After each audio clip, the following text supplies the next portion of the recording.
But Oh, there we are. there we are. There we are. Hello, hello, hello. Welcome, y'all. I am Briar Harvey. This is the Neurodiversity Media Network. Today, we are creating your connection capital with the delightful Alice Miriam. And we are talking about momentum. So, there are 2 episodes in this series. If you have not caught them, feel free to go back. Today, we're going to be talking about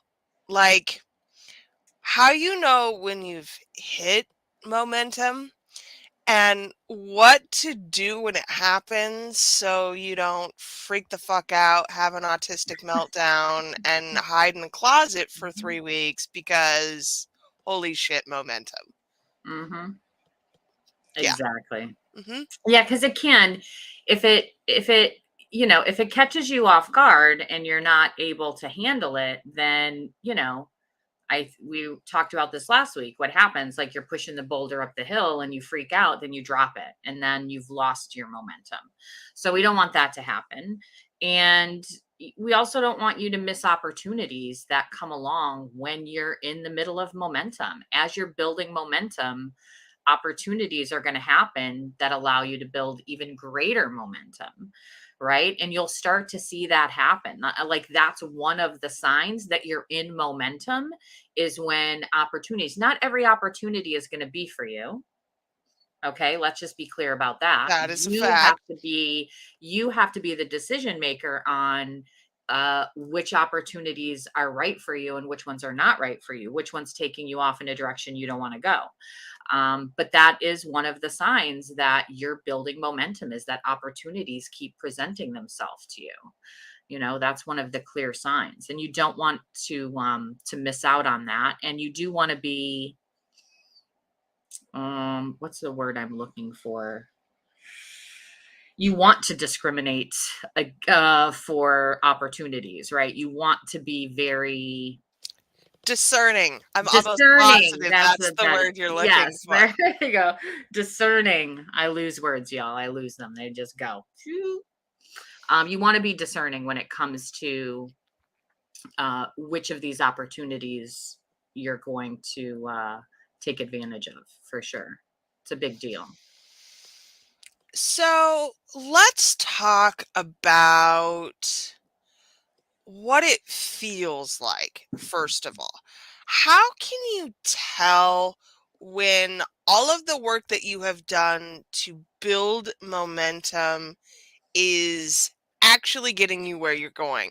It's the if we were a plane, it's that moment of liftoff, right? Where you can feel yourself thrown back in your chair and it's the push. What does that feel like in business terms? Well, I know we hate this, but it does depend. It depends. Yeah. And continue. It kind of depends, because everybody's different. Like, how you view and how you feel things is going to be different than how I do. So, um, for me, it feels like energy. For me, it feels like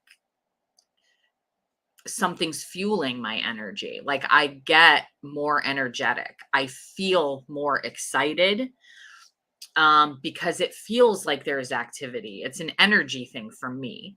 So I don't know. What does it feel like for you, Briar? Um, Kismet is the word that's coming to mind for me. It's when I know things are working when I have unexpected opportunities that just kind of fall in my lap. When I meet people, like you are the person that I have been needing to meet. When I feel like things are coming with ease. And truly, it's the ease part because the Mm, building of momentum for me feels like a slog. yep. It's stuff that I really have to remind myself at the end of this there will be a reward. And then Mm-hmm. suddenly there Rewards. is. Like, Right. oh, treat. Ooh, Right. yay. Suddenly, all the things that I was doing before that were hard now feel easy, and it's expansive. Mhm. There's this grace around all of those activities, and suddenly I have more time. And you're right, more energy. It's Yeah. definitely energetic. Yeah, yeah, you do. You have that energy about you because, and I like that you called it like the reward, because that is what it feels like. It feels like that hard work is starting to pay off. It feels like a reward. And there is a sense of peace and ease that come along with it. And we've talked about this before. When you're building momentum, it is hard. Like, we use the analogies of pushing a boulder up a hill, or getting that, on the swing, and really like having to thrust your body into it to get moving, to get that momentum going. And those things can be challenging for people, especially when you're in that neurodivergent area and you struggle with that. You struggle with just getting started, let alone building momentum. That feels like a pipe dream, right? But the more that you do it, the easier it does get for you. And not because it becomes easy, right? Lifting a 100-pound weight, or, whatever, like the first couple of times you do it is hard, but the more muscle you build up for it, the easier that thing is to lift up. Not because that thing weighs any less, right? You've just built up your tolerance and your muscle for that. And now for you, that's easy. Whereas someone new coming along that's never lifted a 100-pound weight before is going to go to pick that up, and they're going to struggle. And they're going to struggle until they've picked it up enough times that they too have built up that muscle, to be able to carry that with more ease. And that's really what happens. It's just learning and growing through the process, and then finding the ease in that, finding the ease in having grown with that.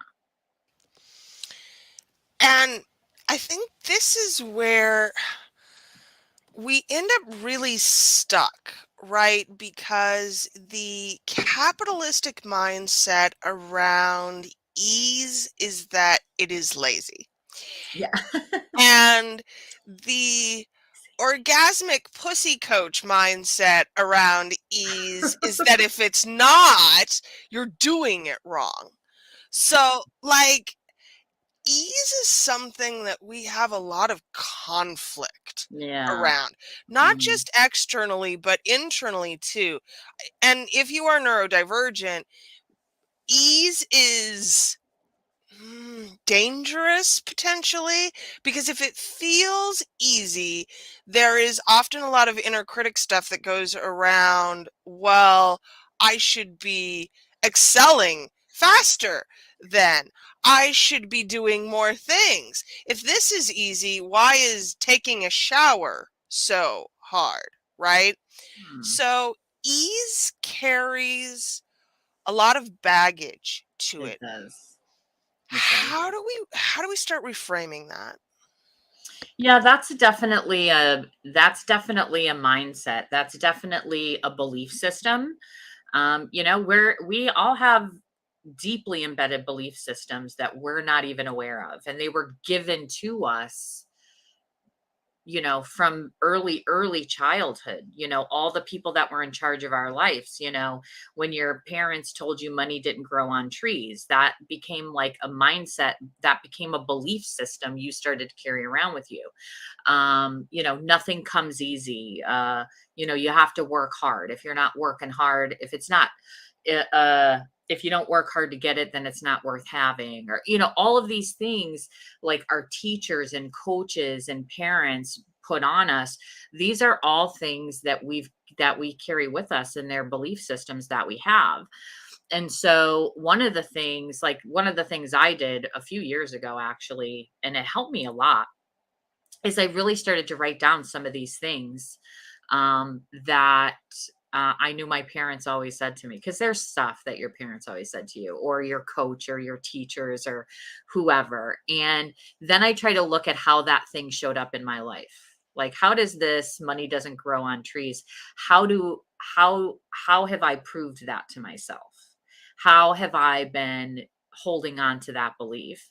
And then really looking at that and being able to say, okay, I can let go of this because here is my new belief about money.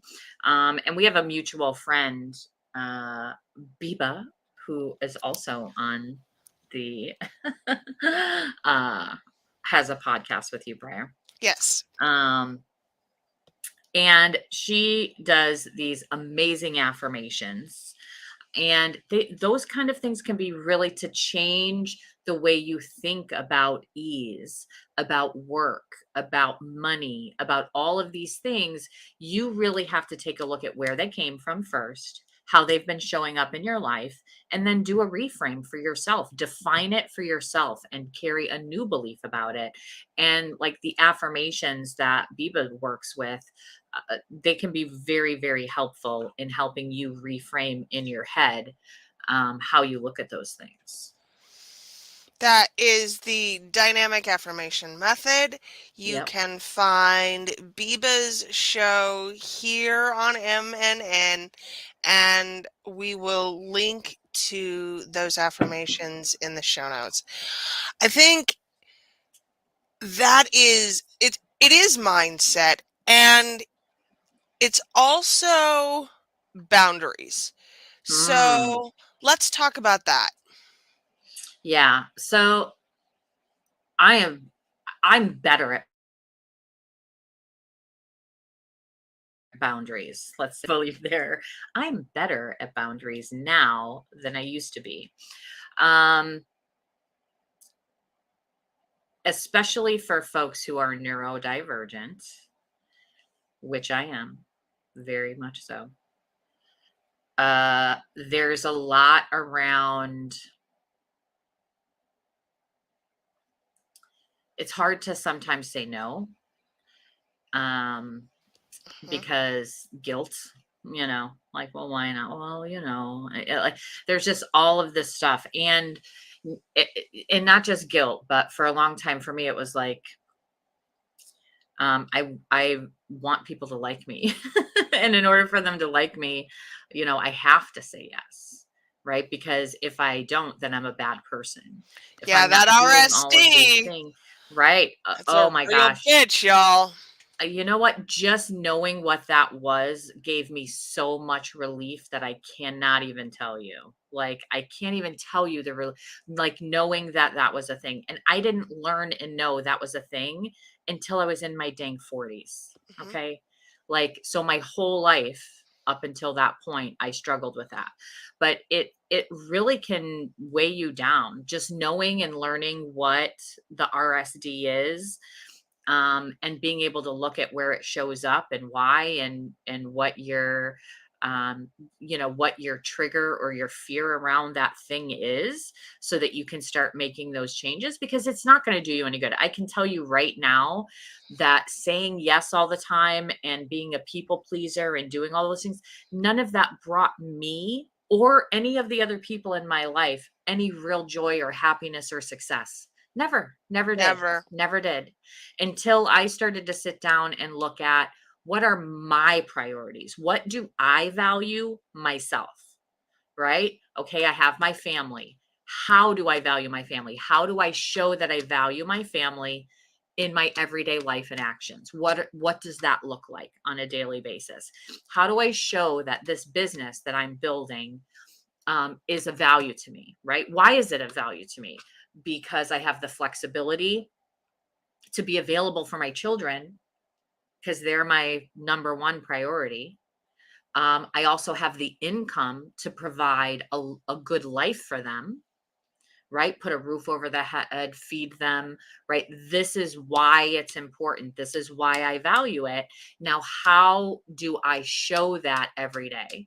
And does saying yes to this thing over here and doing this thing over here, does this support that value or not? If it does not support that value, then I can say no and release it comfortably, right? That does not work for me. And let's be clear, boundaries increase your momentum. Yeah, Because if you do not have them, you are not putting your full energy into whatever the thing correct. is that you're trying to grow. You're spreading yourself too thin and you're going to have burnout. If you can't have 20 values that you're putting your time and energy into. No, no, no, no. You can have, I would say you can have a top 5 and then maybe Mhm. some lower, a couple of other lower whatever Low ones. hanging fruit, yes. Yes, low, yeah. Sorry, little freeze. Yeah. Yeah, so you can have a couple Alice of low has hanging fruit. Alice has weather, Mercury is in the microwave, all of these things. So we're just going to proceed as if those are just temporary glitches. And I'm just going to sit here and continue to nod, and it'll be Mhm. fine. It'll be Yeah. fine. That's what we do. We just nod and smile. Yes, yes, yes. Um Oh boy. Yes. Yeah, the low-hanging fruit. And never feel bad or guilty about your values. Every person has their own set of values, and your values and somebody else's values just may not be a match, and that's okay. Every person is allowed to have their own values, and their values may be to ask you to do this thing that's not within your value. And it's okay for them to ask that, and it's okay for you to say no. You know, I think we get to choose the people who come along with us on these journeys because their values match up with ours. Hmm. And it is uncomfortable, but if we find a misalignment of values, these are people that we need to, right, see less of, perhaps, let go of entirely, perhaps, create boundaries around what we will communicate about, perhaps. There Oh, are, that's a good one. That's a good one, because there are definitely people that I like having in my life for a specific reason. But there are things I don't wanna talk to them about. It's not worth it. You can't have that Mhm, conversation with them, so don't talk about this thing, but we can talk about this thing. That's a mhm. good one. Yeah. And this is important to really figure out before you hit that point of momentum shift, because once you do, let's talk about that, Alice. What happens when momentum happens? Momentum happens, and if you're prepared for it, then it, things are going to start picking up pace for you. Like, things are going to happen more quickly. If you're not prepared for it, think of it like, juggling and like throwing everything in the air, and everything is just swirling all around you and like hitting the floor and crack, crack, crack. Like, it's a mess. It's chaos if you're not prepared for it. If you don't have your boundaries in place, if you have not worked on those beliefs and those mindset things that you have, uh i- it's going to be overwhelming. Like, and all of us in the neurodivergent realm understand what overwhelming means. And I mean epically overwhelming, and things will come crashing down around you. Like, that's just what will happen. Systems and foundations, and no one wants to hear that. But in No. fact, these are the things that we build and implement before we hit momentum, so that once we have it, because I think you're right, it's very much like having things come at you at a much faster clip. Yeah. There,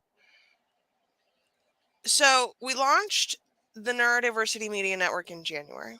It is now almost May. We are growing daily. We are starting to sell ad placements. Like everything is happening much, much faster.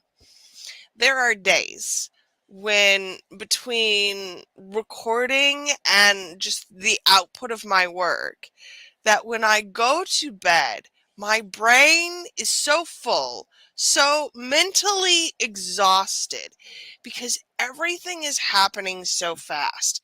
And I want to be clear, this is not a universal experience, but the way that information and the way that technology is progressing, for most of you, this is the way it's going to happen. It will just happen. It will be the thing that was happening before, just 10 times faster Faster and more. and more. So it's really about having capacity to catch all of that. How do we build that capacity? Oh, well, I mean, you said it. People don't want to hear it, but you are putting in place those systems and those processes for yourself, um, to add in the ease and feel good about adding in the ease. Like when something I set up, a system I set up, or a process I set up starts to work, right? And I can see it handling things for me. I'm like, damn, I'm good. Like it just like my Right. insides fill up with like, my ego is so proud of me, Oh, you know? yeah. Oh, yeah. I'm just like, damn, I'm good. Like it's a great feeling. And when we're talking about systems and processes, some of, for those who are not very technically minded, because I know quite a few um neurodivergent folks where technology is just like, oh, I don't know. But here's the thing: small things, small pieces, small things, like start with the things that are the easiest for you to use, that you understand the most. So the first thing I started with when I started using technology to be just a little bit more efficient in my life and to remind me of things that I was forgetting, I used my alarms on my phone. Like I didn't use my calendar. I could fill up a calendar and have calendar reminders popping in every day and still be like, whatever. But I have a reminder, hey, go get your kid from school. Right. And it would go off because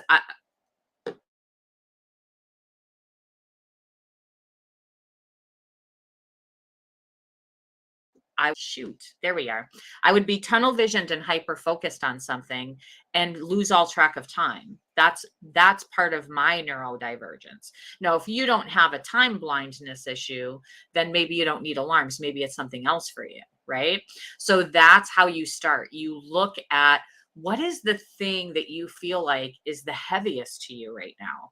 Is it the time? Is it is it your inbox and your email? Is it like, what is the thing that's the heaviest burden to you right now, that feels like the most overwhelming thing? And hyper focus yourself on figuring out how to manage that and get something set up that will make it easier for you going forward. Find that worst overwhelming thing for you. And I think that when things are coming fast, you're going to know it's broken.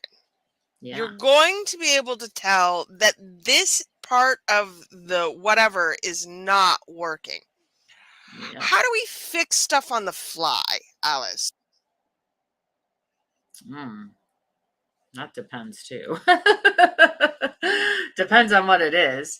Um, so, well, first of all, when we say fix things on the fly, fixing things in the moment requires you to take a pause, take a beat. Fixing it on the fly doesn't mean knee jerk reaction.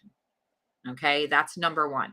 Because if you do have a knee jerk reaction, chances are the thing that you do isn't actually going to fix it. It's probably going to make it worse. And I say that from personal experience. Marisa says fixing stuff on the fly is and that is Yes. exactly correct. However, sometimes we don't know what we don't know. We don't Yeah. know what we've missed until it's flying at us. So, yeah, take a breath, take Yeah. a walk, eat a sandwich, Right. take a nap. Yep. All of these things are not fixing, but in fact, that's what we're working towards. You don't fix anything on the fly by reacting immediately. You fix things on the fly by pausing and then assessing. Right. And utilize your networks, have friends, have a backup system, right? Like my whole system is the catalyst. If I didn't have the catalyst community, if I didn't have Marisa, like everything would fall apart. Like that's my survival kit really in my business is that community. So find yourself something like that. Find yourself a biz bestie, whatever it is that you need, so that when you take that pause, you can get that. How do I want to say this? You can get more of it because your response to things breaking in the moment is going to be incredibly emotional, right? And you need a detached point of view from that emotion. And it's almost impossible for you to give that to yourself. So you need someone else to be able to give that to you. And I think that's really a very important piece of fixing anything on the fly because on the fly broken things are emotional. Yes. I I think that that is the crux of it. When we fix things too fast, there is a lot of emotion around it. So, how are we removing the emotion from the process? And truly, y'all, that's other people. You don't do that by yourself. You do that with your support team. Yeah, absolutely. And you also do that with your people, but with your systems and processes, right? Because your systems and processes are not emotional, right? You can be emotional about them if you want to be, but if you've had them set up and prepared in advance, then you're helping take the emotion out of that for yourself. Well, and that's what the meltdown at the top is, right? When we when momentum happens and we get overwhelmed, it's because there's too many feelings about all of these things. And we didn't take the time to feel our feelings first. Okay, And we can feel our feelings without reacting to them. that is important. Yeah. Definitely. Just so you know, you can do that. I do that a lot. It's hard. Like, it's hard to feel feelings and then not react to them. Like, just accept them. Yep, this is how I feel. This is where I'm at. I've been doing quite a bit of that lately, actually. Don't do anything. I literally just, in order not to do anything, I have to say to myself, Alice, don't do anything. And then I have to repeat that to myself. Don't do anything. Right, because we come back to that point about laziness. The lack of doing something while we're feeling our feelings has been trained in us to be counterproductive. That's bad. That taking time to feel your feelings is bad and you must immediately respond. And I don't know that we do that deliberately, but certainly that is what society at large has trained us to think about our feelings. Right. Well, and when we're in the middle of emotional response, right? Sometimes it's like the flight or fight or whatever, like that can come up, right? And, you know, you may want to fight. You may want to have that instant, like you may want to do something right this second because it feels like you have to, because those emotions are making you feel like this is so urgent right now. But if you take a breath and get some perspective from someone that doesn't have the emotion, right? And if you trust this person, if you trust this person, if it is like, oh no, we need to something has to happen right now. If they come at it from that perspective, then okay, then it is like this is important. If they say, then you could be like, oh, right. But it has to be somebody that you really trust with that, because if it's just some random Joe in line at the grocery store, chances are you're not going to take what they have to say as seriously and be able to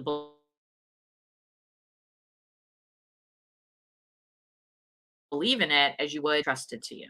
That's important. And, write yourself some post-it notes that say, stop, pause. Well, urgency is related to laziness, right? The need to be constantly doing, acting, and reacting is a piece of societal programming that most of us aren't even aware of. But truly, Mhm. the only things in life that are urgent are in the kitchen and possibly cat vomit, right? Maybe vomit in general. In That's general, kind I of have yeah. urgent, right? But but but Mhm. overall, unless it's cooking, unless Having it's a full time, bladder, but full right, bladder, that's some maybe urgency. that's urgent.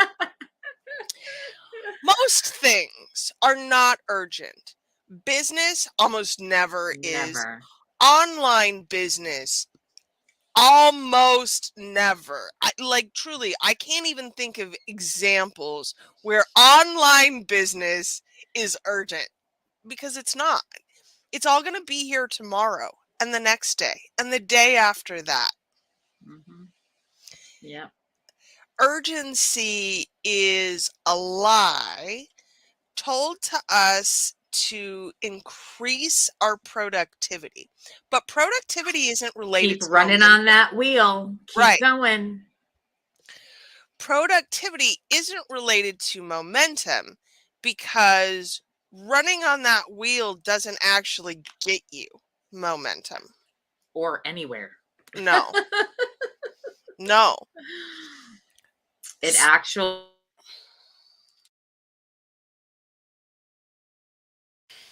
is to your momentum to run on the hamster wheel. The more running in place you do, the further away you actually get from momentum. Hmm. That's really important, I think. Mhm. So, how do we, especially as we're lifting off, how do we figure out what's momentum building and what's just chasing our tail? Oh god, this goes back to like our first podcast ever, Briar, from like 2 years ago. Did we do one on setting goals Oh, and the wow. work back plan? Remember that? That was a Wow. couple Good years Lord. ago. We've been Yeah, we've been doing this too long, we Alex. we have, we have. You have to work back. You have to look at what is your goal here for your business, and when are you going to achieve it, and what are the steps you need to take, because there's a lot of busy work in day to day, especially online business. A lot of busy work, a lot of that running on the dang hamster wheel, right? Um, a lot of thinking and planning without actually doing, right? There's a lot of that. So you need to have a list of activities that are growth, momentum, income producing activities that you will work on, whether that's every day or every week, however, whatever feels right for you, to set that up. Like, you have to have that list so that you know you're progressing towards that. And in between there, I promise you, you will have plenty of hamster wheel running that you can do. There will be plenty of busy work in between all of that stuff. But as long as you have your list of those activities that you know are moving you forward and you're consistently putting your energy into those, they still will help you build momentum even in between some of your busy work, because you're still going to do it. I do it all the freaking time to myself. I love me some busy work. Squirrel. Woo! Woo! And I think what's key here is being able to apply Woo! Like being that. able to apply Pareto principles and figuring out what the 80-20 is. What is the 20% of your activity that drives that 80% of momentum? The Yep. more you have clarity around those specific activities, the easier it becomes to drive momentum. Mm-hmm. Absolutely. Absolutely.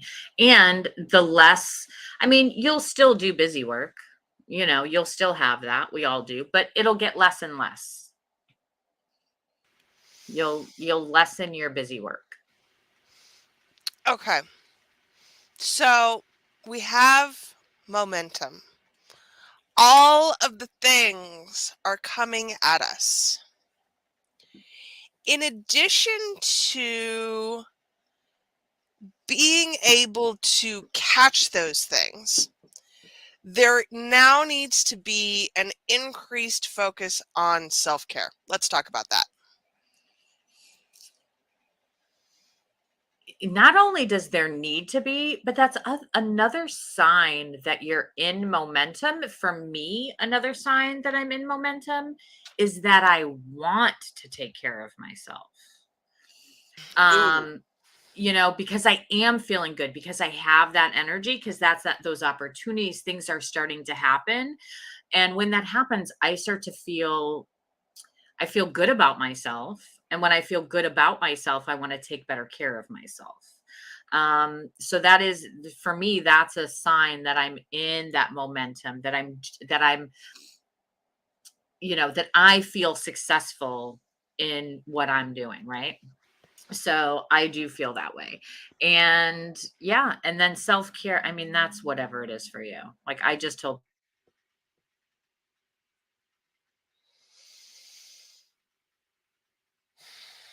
prior, I just spent, oop, did you hear that part about smelly body No, care stuff? No. no. I mean, I did. I heard all about the smelly body care earlier. Watermelon flavor, y'all, just in Yeah. case you were Just in curious. case. Watermelon sugar. But that's what some of the self-care looks like to me. But for everybody, that's going to be different, right? Getting my nails done, or maybe meditation. I started working out. That feels good to me, the exercising. So just certain things. I started taking better care of myself. I started eating better, drinking more water, right? So Marisa says, so I am supposed to want to take care of myself? And It's a good point. that is a good point. Um, I think for you, it's a sign that things are going well and that you feel better and that you want to take care of yourself. Right. For a lot of people, it has the opposite effect. I have all of this momentum. I have all of these things that I am doing. I am so overwhelmed that self-care is the first thing to To go. go. Yeah, So it's true. how do we find ways to prioritize that? Well, you go back to what we were talking about at the beginning. What are your values, right? What are your priorities? And what those list of activities that you're doing for your business, for the momentum, do the same thing for your self-care. Make a list. What are you going to do for your self-care every week or day or whatever that looks like? And it doesn't have to be epic, right? Self-care could be a 2-minute pause to do an affirmation if that's what you need to do, right? It could be brushing your teeth that day if that's what you need to do. So whatever it is, at whatever level you're at, whatever feels doable for you, you put that on the dang list and then you make it happen. It's especially important, I think, that we talk about how momentum can, in fact, increase executive dysfunction, that the more things coming at us, the harder it is to plan and really make space for those things.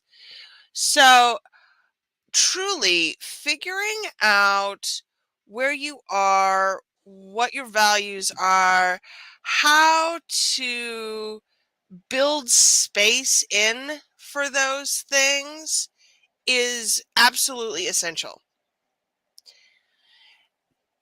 What do we do, Alice, when momentum starts to feel painful or bad? Oh, well, you do have to do a pause on that, and you have to figure out why it feels painful and bad. Was this the wrong goal for you? And you're finding that out during your momentum phase? Um, is it fear? Are you afraid of the success? Is it the right thing? But now you're like, oh crap, this is happening, right? Like, what's the reason it feels bad? You have to figure that out in order to make a decision, right? Because if it's that this is not the right path for you, then, it's time to pivot. It's time to make a change. If it is the right path for you, but that fear is kicking up because you have that fear of success, then you have a little bit of work to do on yourself and what that success will mean for you, and having support systems in place to help you with that, that's going to be pretty important. Yeah, we come back to the support piece again here because if momentum feels bad, the first thing I want to do is check in with my people and go, why? Why does this suddenly feel bad to me? Because, especially, I think if you are on the autistic end of neurodiversity, our emotions do not always, we're not great at naming them. We're not great at understanding nuance of emotion. And I really find it valuable to be able to get that feedback from people. Oh, this is the thing that I am feeling. This is what it is called. And this is why it is happening. So I, uh, not that this whole hour was, in fact, sponsored by the Catalyst, but I since we've talked about it a lot, know.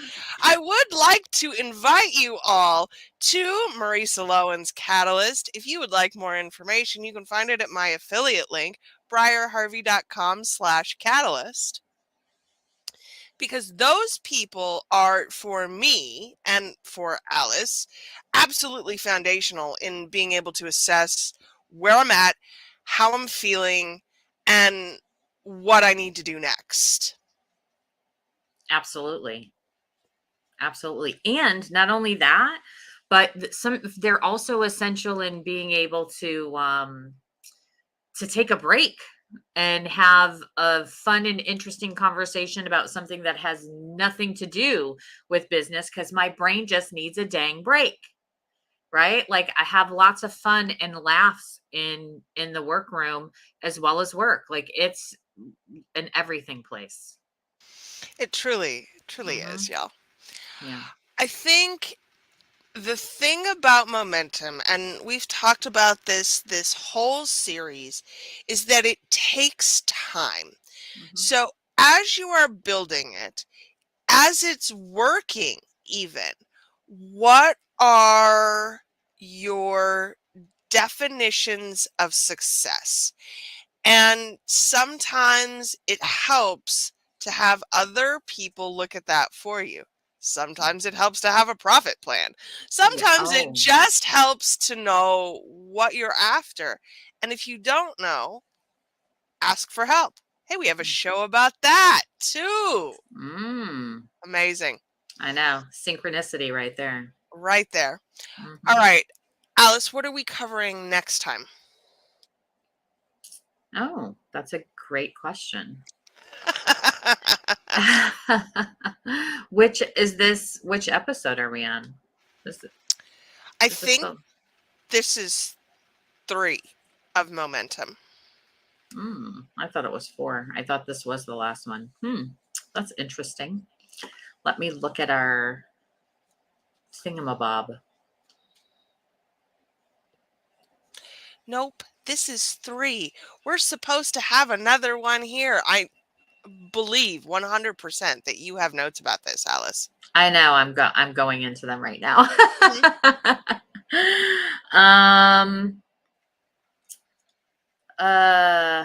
We did understanding, tracking.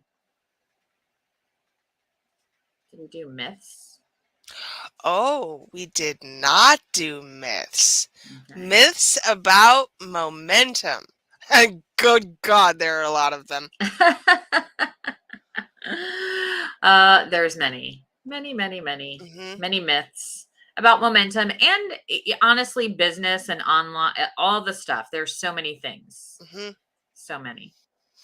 And so we can talk about it. It's important to understand what feels right for you is not going to feel universally right for everyone else. So, especially when we're talking about myths, take it or leave it, right? If it works, great. If it doesn't, throw it away.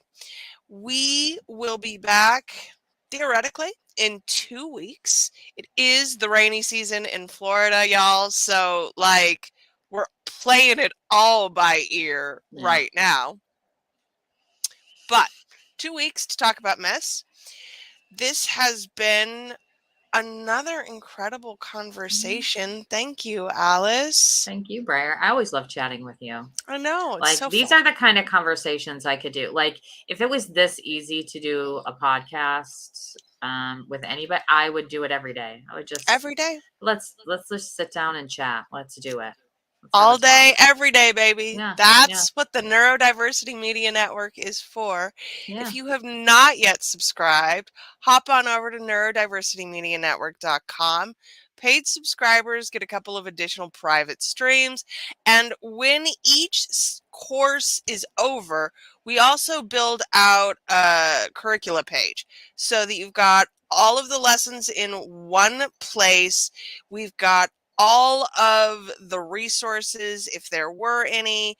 We've got places for you to go and learn about additional things, and we will do this together.